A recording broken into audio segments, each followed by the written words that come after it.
El president Ximo Puig ha anunciat que el dimecres dia 22 es reunirà amb els alcaldes dels municipis afectats pels incendis, la Diputació de València i les àrees de la Generalitat corresponents per tal de plantejar ajudes i regenerar les zones calcinades.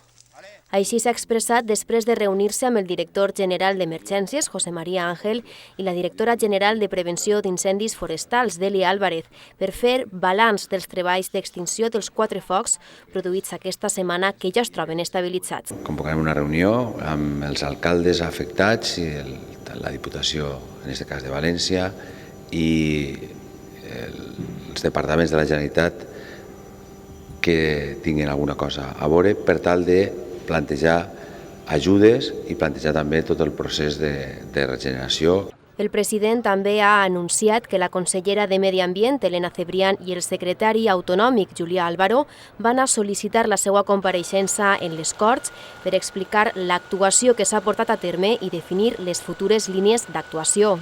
Puig ha reiterat el seu agraïment a les més de 1.000 persones que han participat en l'extinció dels incendis i ha fet una crida a la precaució i a la responsabilitat. Cal extremar la precaució.